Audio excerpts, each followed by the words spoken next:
Então, já que aqui está carregado, vamos para fora, vamos ver na Venezuela como é que está o Nicolás ditaduro, vamos ver o Irã, vamos ver como é que está ali a China com Taiwan, vamos dar uma viajada? Vamos passear agora, vamos passear pelo mundo. Muito bem, Israel está em alerta máximo porque a qualquer momento podem ocorrer ataques de mísseis desfechados pelo Irã. A República Islâmica está determinada a atacar o país judeu após o líder do Hamas ser morto. Inclusive, grandes potências mundiais já fizeram um apelo ao Irã para tentar amenizar a tensão no Oriente Médio, porque esse ataque vai levar a uma escalada regional e, quiçá, mundial. Quem vai trazer mais detalhes sobre isso nesse momento perigoso pelo qual passa nosso planeta, é nosso correspondente Luca Bassani. Luca, afinal de contas, o Irã atendeu a estes apelos dos Estados Unidos, da União Europeia, da OTAN. Finalmente vamos ter paz? Diga, por favor. Tudo indica que não, Capês. Boa tarde a você, a todos que nos acompanham. A gente vê que o Irã, após ter feito repetidas ameaças a Israel, também disse que todos esses pedidos que buscariam levar à dissuasão dessas iniciativas carecem de lógica política. Foi assim que o Ministério das Relações Exteriores do Irã chamou a iniciativa liderada pelos Estados Unidos, Grã-Bretanha, França, Itália e Alemanha para que eles reconsiderem essa postura de se vingar, de retalhar Israel por conta daquela operação militar que aconteceu em Teherã há cerca de 10 dias e que acabou assassinando o chefe do grupo terrorista Hamas, o chefe do braço político, Ismail Haniyeh, durante a última visita dele ao país. Durante esse período, então, os iranianos prometeram se vingar a moldes muito parecidos com aquilo que aconteceu durante o último mês de abril, onde 300 foguetes, mísseis, drones foram lançados sobre Israel.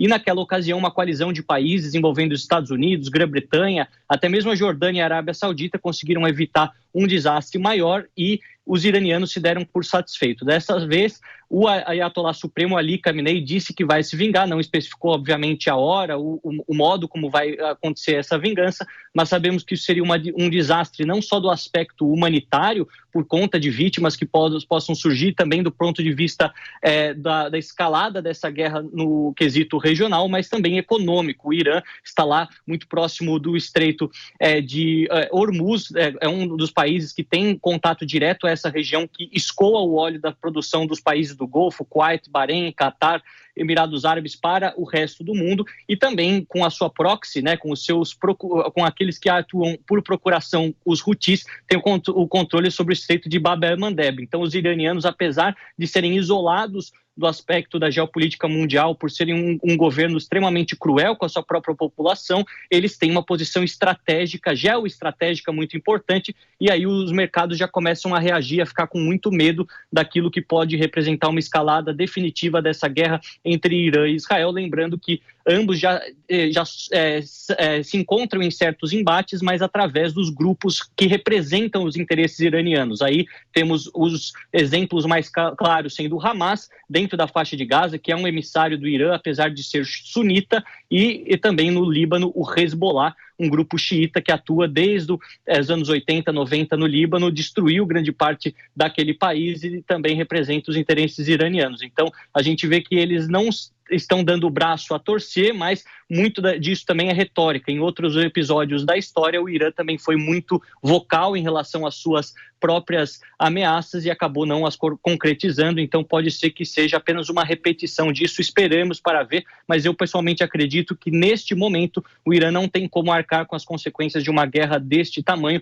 principalmente considerando que os americanos enviaram muitos porta-aviões, muitos armamentos e soldados às suas bases militares já presentes no Oriente Médio para esperar uma possível retaliação, então não acabaria bem para o próprio governo dos ayatollahs. Eu acho que é mais retórica do que atitudes concretas, para falar a verdade. Luca Bassani, que está nos arredores de Moscou, onde agora são 21 horas e 33 minutos, confere? Sim, exato. Luca, os Estados Unidos acabaram se envolvendo numa proxy war, numa guerra por procuração contra a Rússia. Uma Rússia fortalecida porque está sendo bancada pela China e porque o boicote econômico não funcionou. A economia da Rússia cresceu durante a crise. Os Estados Unidos está com déficit fiscal de 35 trilhões de dólares e ocupado com a guerra da Rússia e agora distraído também com a guerra no Oriente Médio, que é uma guerra incômoda, perigosa, porque embora o Irã não tenha um exército à altura de Israel, ele tem mísseis, talvez alguns dos mais avançados de todo o Oriente Médio e tem o suporte da Rússia. Quem está gostando de tudo isso é a China, porque a China não está em guerra com ninguém, está esperando o momento correto. E a segunda área prioritária para os Estados Unidos do mundo é o Sudeste do Pacífico.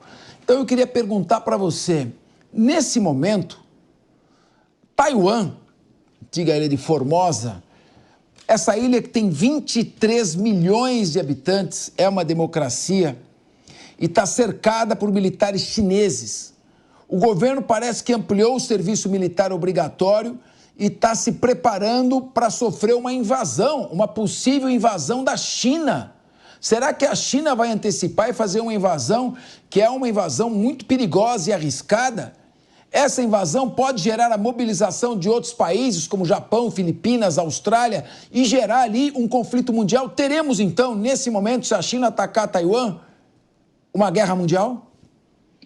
Olha, Capês, a questão de Taiwan, ela é intrinsecamente econômica. Nós sabemos que tem a questão política e histórica da ilha de Taiwan ter sido o refúgio para o Kuomintang, Chiang Kai-shek, durante a Guerra Civil Chinesa, né, liderada por Chiang Kai-shek em 1949, o estabelecimento de um outro país, que inicialmente também foi uma ditadura, obviamente que não comunista, como se tinha na China, mas também foi um governo autoritário até se democratizar nos anos 90 e se tornar uma das nações mais democráticas que nós temos na Ásia atualmente, como você bem colocou, com 23 milhões de pessoas. Só que a questão econômica ela acaba sendo crucial. Mais de 40% dos chips e semicondutores do mundo são produzidos em Taiwan e considerando aqueles semicondutores de alta tecnologia, de um refino na tecnologia, mais de 90% deles são produzidos em Taiwan.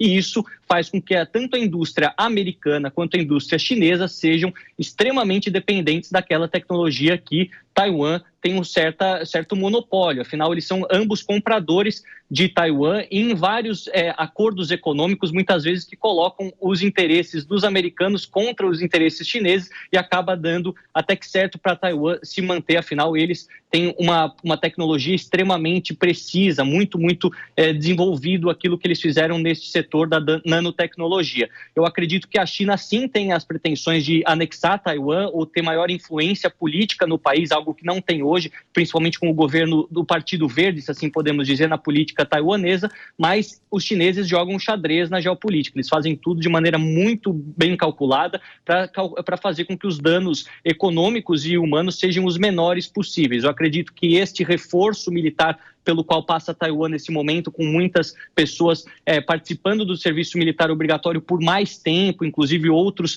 treinamentos sendo feitos para os reservistas, ela seja apenas um prelúdio de uma possível invasão, mas não algo que eu acredito que aconteça agora, porque os chineses não têm a capacidade de viver sem essa indústria taiwanesa nesse momento. Acredito que talvez em 5, 10 anos isso possa de fato acontecer, mas se a gente observar o ano de 2024 com tantas crises espalhadas no mundo e também a China com um crescimento econômico menor do que aquele que se esperava, a China continua crescendo, mas não no patamar de 5, 7% como era décadas atrás, agora já está num patamar mais modesto de 3%.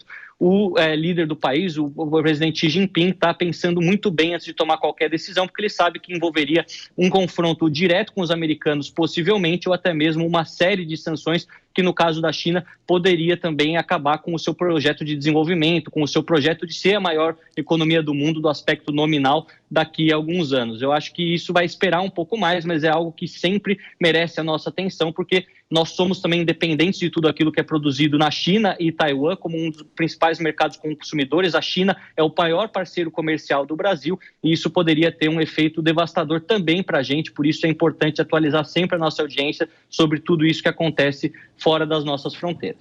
Agora, Luca Bassani, eu ouvi alguns especialistas, professor John Mearsheimer da Universidade de Chicago, coronel Douglas MacGregor, o jornalista investigativo Simon Hersh, e outros, inclusive, e dizendo o seguinte, que a uma distância média, e corrija se eu estiver enganado, aí de 160 quilômetros entre a China e a ilha. Nesse deslocamento através de embarcações, só com a utilização de mísseis, dispositivos aéreos, Taiwan dizimaria uma grande parte da frota chinesa. Seria um desembarque ainda mais desastroso que o desembarque da Normandia, né, no final da Segunda Guerra Mundial. Então, é uma cautela excessiva? Será que a China pretende mesmo uma tomada de invasão militar contra Taiwan? Ou, sabiamente, como ensinava Sun Tzu há 3.000 anos, a China espera para derrotar seu inimigo sem guerrear? Me parece que a estratégia chinesa, Capês, ela tende a se assemelhar com aquilo que aconteceu em Hong Kong. Nós sabemos que Hong Kong está na China continental, então foi muito mais fácil para, através da influência política e da repressão à livre manifestação, à livre imprensa em Hong Kong, os chineses, pouco a pouco, tomando conta do parlamento do pequeno país, né, pequena região autônoma, se assim podemos dizer, e de fato se tornar uma filial do Partido Comunista Chinês. Com Taiwan, a distância geográfica, ela dificulta esse processo, mas nós sabemos que os chineses querem tentar isso também de um meio pacífico para minimizar os danos. Você bem colocou, são 150, 160 quilômetros que separam a ilha de Formosa até a costa da China, principalmente a região de Fushan, mais ou menos, onde temos grandes cidades, também um grande centro industrial. Os taiwaneses teriam a capacidade de inicialmente causar grandes danos econômicos aos chineses atingindo essa região. Os armamentos atuais, principalmente alguns que são comprados dos americanos, têm a capacidade para tal, mas aí é calcular qual seria a vertente mais vantajosa, né? É importante mencionar que na ilha de Taiwan tem dois partidos principais. O Kuomintang, desde a época de Chiang Kai-shek, ainda é um partido que sonha com a unificação da China, seja da maneira como isso acontecer, quando isso acontecer, mas tem como estabelecimento Taiwan e China voltarem a serem um só. O Partido Verde que nós temos atualmente no governo, ele quer que Taiwan cada vez mais trabalhe para ser uma nação independente e reconhecida como tal perante as outras nações do mundo. Então, essa diferença de ideologia pode muitas vezes fazer com que a população acabe tendendo por um caminho que beneficie os chineses no longo prazo, lembrando que eles têm sim o interesse de influenciar a política taiwanesa, assim como fizeram em Hong Kong, e podem de fato fazê-lo nos próximos ciclos eleitorais. As democracias estão sempre sujeitas a isso, interferências externas. Nós sabemos que isso já aconteceu nos Estados Unidos, acontece também nos países europeus, na própria Rússia, na Ucrânia. Nós sabemos que também tem uma influência tanto nos partidos que são pró-Rússia, os outros são pró-Ocidente, e Taiwan não está livre também desta questão, principalmente através das redes sociais. Então é um movimento político interessante de se analisar, e eu acredito que tanto taiwaneses quanto chineses fazem os cálculos daquilo que vai reduzir ao máximo o número de mortes, primeiramente, e o que vai reduzir também o tamanho do prejuízo financeiro, seja infraestrutural, seja também econômico no geral, porque uma guerra envolvendo essas duas potências industriais vai ser desastrosa para o mundo todo, principalmente para os países emergentes que incluem o Brasil. Olha, eu vou dizer uma coisa para você, meu querido Luca Bassani, que aliás está com uma gravata muito bonita. Ô Luca, em 1972, o então presidente Richard Marrows Nixon se deslocou até a China para tomar um chá com Mao Tse-tung, que fica à esquerda do Stalin, e conseguiu matar mais chineses do que o Stalin matou soviéticos e que o Hitler matou na Segunda Guerra Mundial. Mao Tse-tung teria matado 80 milhões de pessoas. Bom, de chineses. Muito bem. Por quê? Porque ele dizia: jamais a União Soviética pode estar ao lado da China. Isso é um sinal de destruição para os Estados Unidos. E Donald Trump chegou a repetir isso. Agora, com o Joe Biden ingressando, intensificando essa participação dos Estados Unidos na guerra contra a Rússia, de maneira inesperada, China e Rússia se tornaram as maiores aliadas militares do planeta, fazem inclusive exercícios militares e estratégicos juntos. Você entende que, em a Rússia consolidando a sua vitória contra a Ucrânia, do jeito que é um país muito mais voltado à guerra, mais truculento do que a China em matéria de política internacional, você acha que poderia, nesse caso, sim, haver uma invasão de Taiwan, sobretudo muito mais pela influência da Rússia do que por um espírito guerreiro da China? E seria por isso que está havendo esta preparação? Faz uma rápida análise, porque o Diogo da Luz também quer te fazer uma pergunta.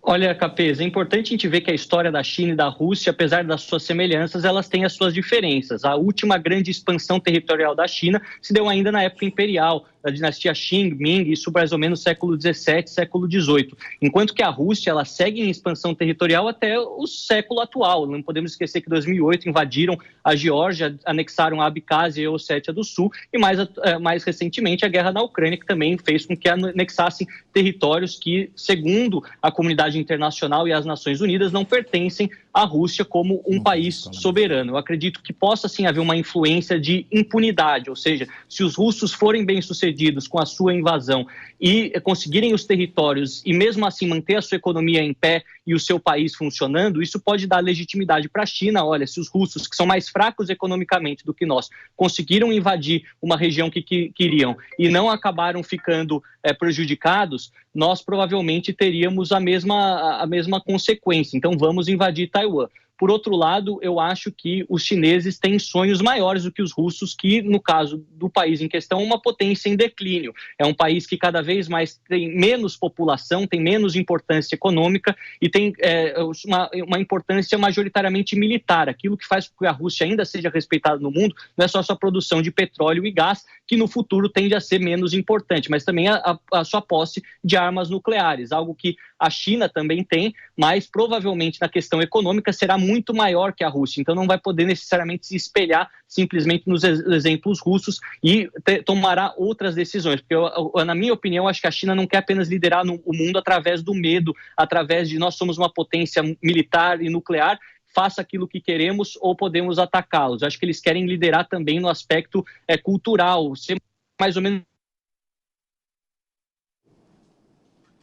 Cortou o áudio, Luca. Analisar durante os próximos anos. Muito bem. Luca, olha, o Diogo da Luz, o Luca está aí para responder a você, a sua pergunta, mas olha só, os Houthis praticamente fecharam no Estreito de Bab el-Mandeb todo o tráfico marítimo mercantil do Mar Vermelho. Com isso, o canal de Suez perde qualquer importância. Os navios que vêm do Mediterrâneo não podem mais passar pelo Mar Vermelho e cortar caminho até a China no Oriente Médio. Tem que dar toda a volta, que nem o Bartolomeu Bueno fazia até o Cabo da Boa Esperança em 1497. Então, nós estamos com esse problema. A crise, provavelmente energética, pode fazer subir o preço do petróleo. Nós estamos com um déficit enorme. E agora só falta a China invadir o produtor aí de microchips, o maior produtor de microchips do mundo. Então, realmente é preocupante. E eu quero chamar você, porque você é um empresário muito inteligente, muito competente, politizado e sempre traz contribuições fundamentais, como trouxe no dia da tragédia do acidente aéreo, como piloto que também é. Eu queria que você dirigisse perguntas ao nosso querido Luca Bassani. Primeiro, bondade sua, Capês, de forma alguma. Boa tarde, ou melhor, boa noite para você, Luca, um prazer falar consigo. Fico pensando, Taiwan produz 50% a 60% de todos os chips do mundo e 90% dos chips de inteligência artificial. Se a China invade e domina Taiwan, aproveitando essa cortina de fumaça sendo feita pelo Irã nesse momento, se ela invade Taiwan, ela tem o domínio do mundo, ela tem condições de parar todas as fábricas, né? Seria um risco gigantesco e eu não entendo como o Ocidente aceitou tamanha concentração ali. Mas a questão que fica é, se a China adotar essa medida, ela passa a se isolar do mundo e todos vão correr para buscar outros caminhos. Será que é interessante para ela, de fato, invadir e exercer um controle sobre a distribuição dos chips? Olha, Diogo da Luz, essa é uma ótima questão, porque a gente sabe que na questão da ciência nós temos a lei de Moore, que fala que praticamente a cada ano tem o dobro da capacidade, da evolução tecnológica. Falam praticamente 10 anos. Se a gente for olhar essa evolução, a China e até mesmo os países do Ocidente que desenvolvem os semicondutores, os microchips, eles estão há praticamente 10 anos atrasados em relação àquilo que Taiwan produz na sua tecnologia mais refinada, nos microchips mais avançados, principalmente aqueles utilizados para a inteligência artificial. Então, a China, ela sabe que seria muito prejudicada por isso, porque muitas das fontes militares dentro de Taiwan e que são aliadas ao Ocidente falam que caso acontecesse de fato uma invasão, os taiwaneses poderiam fazer aquilo que em outras guerras nós chamamos da destruição de pontes, para evitar com que o inimigo tome conta da sua cidade, chegue à sua cidade, se destrói as pontes, destrói os aeroportos e fica isolado. Muitos dizem que os taiwaneses poderiam destruir as próprias indústrias de microchips para evitar com que essa tecnologia caia na mão mão dos chineses e seja usado para outros fins, uma vez que eles tenham o controle. Eu acredito que não é interesse nem dos Estados Unidos, nem da Europa, nem da China, nem da Rússia que isso aconteça nesse momento, dada a forte dependência. Cada um desses países, cada uma dessas indústrias continua com o seu próprio desenvolvimento tecnológico nesse aspecto, mas ainda atrás de Taiwan. Então essa cooperação, essa manutenção do status quo é o que tem feito Taiwan sobreviver por tantos anos, sendo um país com um exército e capacidade militar muito menor do que a China continental do Partido Comunista Chinês. Eu acho que essa questão ela pode sim ser resolvida no futuro, inclusive através de acordos comerciais e principalmente com o partido que dominar a política taiwanesa, dada essa visão diferente que ambos têm sobre o futuro do país. Um partido, o Kuomintang, querendo a união de Taiwan com a China, independentemente do que isso significar. Obviamente que eles querem a manutenção do sistema político vigente agora de Taiwan, o que não aconteceria, porque é o país mais fraco perante a China continental sendo a mais forte, e o outro que quer um Taiwan independente, cada vez mais assinando acordos de maneira própria, individual, com cada uma das nações do mundo. Acho que essa questão econômica ela acaba sendo muito crucial na decisão de uma invasão ou não, do que nós compararmos, por exemplo, a Ucrânia. A Ucrânia, economicamente, é uma potência agrícola europeia, mas algo muito nichado, muito específico e que você consegue reproduzir facilmente em qualquer outro país com terra fértil, a exemplo do que o mercado está fazendo para substituir os produtos, os grãos que faltam da produção ucraniana no mercado mundial. No caso de Taiwan, uma coisa tão específica que eles têm o controle de, como você bem colocou, de 50% e 60% dos tradicionais, de 90% dos avançados, que dá a eles uma certa vantagem, uma certa segurança, pelo menos por hora, até os outros países alcançarem os taiwaneses nesse aspecto do desenvolvimento tecnológico. Bom, o Luca Bassani, eu tenho que chamar um break, mas eu queria só deixar uma pergunta no ar para você responder depois do break. Eu comecei ouvindo uns boatos, depois dos boatos viraram comentários, que os Estados Unidos estariam, em tese, preparando aí um asilo político, uma saída honrosa e segura, perdoando Maduro pelos seus crimes, e eles indo para algum país, Cuba, Coreia do Norte, algum aí que queira ele. Então, eu pergunto para você, será que Estados Unidos podem vincular Nicolás Ditaduro Maduro ao tráfico internacional de drogas, como fez com Manuel Noriega em dezembro de 89, quando invadiu o Panamá e prendeu o presidente, cumpriu pena, preso por tráfico de drogas nos Estados Unidos? Ou Maduro fica ou Maduro sai? Após o intervalo. Eu quero ouvir Luca Bassani. O Maduro consegue resistir ou já está de malas prontas para deixar a Venezuela? Qual o seu palpite, a sua perspectiva, o seu prognóstico de analista político? Olha, Capês, é importante trazer um disclaimer para a nossa audiência que ontem trouxemos essa informação de um jornal americano que os norte-americanos teriam teoricamente oferecido uma anistia a Maduro por deixar o poder. Uma informação que depois foi desmentida pelo próprio governo. Então é importante te dizer que um jornal americano passou essa informação, nós veiculamos aqui por se parecer uma fonte fidedigna e depois houve a negativa, então estamos aqui fazendo essa correção agora. De qualquer maneira, há sim várias teorias especulando qual seria o paradeiro de Nicolás Maduro, uma vez que pudesse acontecer um levante popular ou até mesmo um acordo para que ele pudesse sobreviver. Nós sabemos que muitas vezes os ditadores, quando são substituídos, não têm um destino muito positivo, se assim podemos falar, utilizando um eufemismo, ao mesmo tempo que há amigos poderosos, ou até mesmo outros países não alinhados, que já teriam oferecido nos bastidores uma espécie de exílio, de local para que Maduro pudesse se exilar com os seus outros,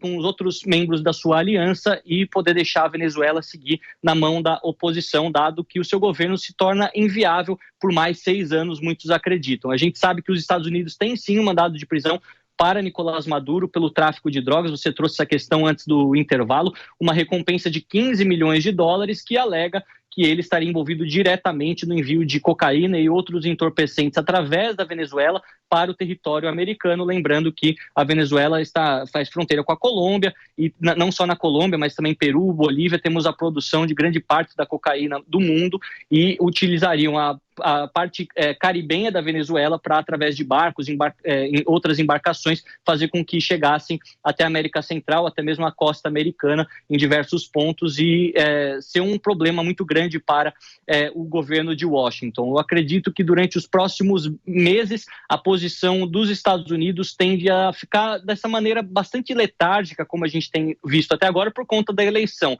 Apesar da Venezuela ser importante na produção de petróleo, ser um país latino-americano de onde muitos imigrantes vêm para os Estados Unidos, para o presidente Joe Biden e para a vice Kamala Harris, atual candidata dos democratas, não há prioridade nas questões voltadas à América Latina antes das eleições. No aspecto da política externa, a Rússia e a Ucrânia, Israel e Hamas são a prioridade. Eu acredito que isso vai ser tratado como os pontos principais durante a campanha, tanto por Donald Trump quanto Kamala Harris, então talvez seja uma questão apenas resolvida em janeiro de 2020, quando o novo presidente assumir. 2025. Pelo visto, vai ser a reedição daquele antigo programa do início dos anos 70, de Renato Cor de Real e Jô Soares, Balança, mas não cai. Boa noite para você, Luca Bassani. Muito bem, eu queria um comentário rápido de vocês. O ditador Nicolás Maduro, que domina completamente os poderes e o poder legislativo, vai controlar agora as redes sociais para tentar se manter no poder. O que vocês acham disso? 20 segundos cada um, começando com o Diego Tavares. Olha, Capês, a justificativa de Nicolás Maduro para controlar as redes sociais é um suposto combate com o fascismo. E me assusta a similaridade do discurso com o que nós observamos permeando aqui o Congresso Nacional Brasileiro quando o mesmo tema é aqui discutido. É bom o eleitor ficar de olho, é bom a sociedade ficar de olho, porque uma medida como essa tem que ter uma justificativa forte. Combater o fascismo não é justificativa. Guilherme Mendes. É lamentável, preocupante, e ele vai na linha de que outros países totalitários tomaram, sobretudo a China, não é? Então, realmente, aquele script de se fechar cada vez mais e se isolar está sendo trilhado dia após dia. Meu querido Emerson Tawil, essa ditadura na Venezuela, hein? Ditadura fascista, o fascista Nicolás Maduro. Pois é, ele tenta calar a boca da maior ferramenta de oposição que hoje atenta contra o governo dele. E, sem dúvida alguma, se conseguir isso, é uma façanha não só inusitada, mas totalmente teratológica e traumática para a sociedade venezuelana. É preciso tomar cuidado e que sirva de exemplo também para outras nações. Meu querido Diogo da Luz. Esse trabalho que o Congresso começa a fazer na Venezuela de controle das redes sociais é mais uma prova de que a Venezuela é uma ditadura, infelizmente, firme e sólida. Maduro mandou, os deputados vão obedecer e criar essa lei. Realmente, infelizmente.